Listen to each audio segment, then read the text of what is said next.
Kita dah sampai ke Chumphon. Kita check in dekat Love Mania Boutique Hotel. So hotelnya kita tengok cantik juga ni, Love Mania Boutique Hotel.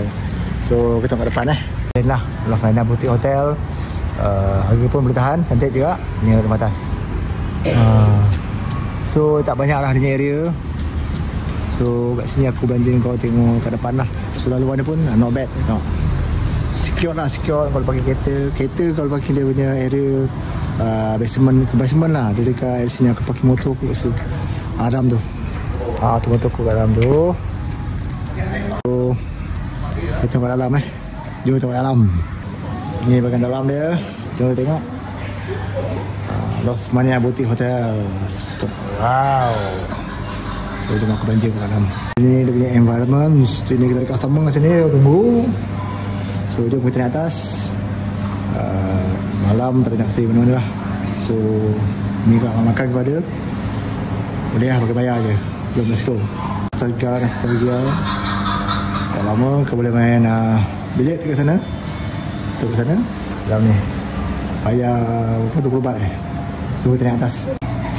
Kita tingkat atas. Tingkat 5 juga tingkat 5. Tadi tingkat 5 juga. Kita dapat kat atas lah. Let's go. So dia orang pergi ni kan, dia pergi urut masak. tak nak lah, aku kaki aku sakit. Kat duduk betis pun sakit betis. Let's go. Kita naik atas lah. Kita dah halo update video. Let's go ni. Wah tingkat 5 So nampak penat ke tak penat dari muka sama dengan push. Tingkat 5 nampak cozy nombor 5. So let's go ke depan sana. Dia aku ujung sana So luar ni lah dia pemandangan dia. So nampak tenang. Tak ramai lah. Tadi tu nak pakai dia pun tu pergi makan. Makan kot. Dia macam dekat ni lah. Dekat hotel dekat Petalong tu. Pagi tu pun dah penuh. Let's go guys. Kita baru check in. Kalau waktu Malaysia 14.52. Maknanya waktu Malaysia pukul 15.52 13.52 pukul 4 lah. So aku nak review hotel ni. Kita tengok So si dari toilet not so bad. Kita tengok nice sekali. Kita tengok kemar ni bentuk-bentuk kayu kayu.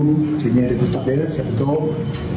So macam biasa hotel punya shower dia bersih tanah semua. Okey lah. Yang penting ni tak transparent ni tak transparent. So kita pergi bahagian depan. So macam biasa safe ada. So almari simpan barang dan itu lah. So TV ini semua lah. Kita bagi portion belah katil katil, sofa. Okey, lembut. Kalau dia ada semalam bentuk gajah. Ini tak tahu bentuk apa bulat betul-betul ni. Tanjak pun ada. Okey, buat sofa lepak Ni sofa untuk lepak-lepak. So view dia macam biasa lah, tak ada pekan besar ni, Chumphon ni.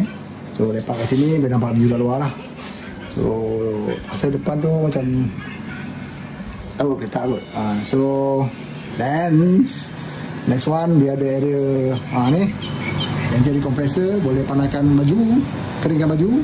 Macam biasa lah, harap satu barang kering lah. So ini adalah depan TV, depan dia. Ok lah, boleh nonton TV macam biasa juga. Ada air, tapi ini pakai tutup dia, pakai mineral water.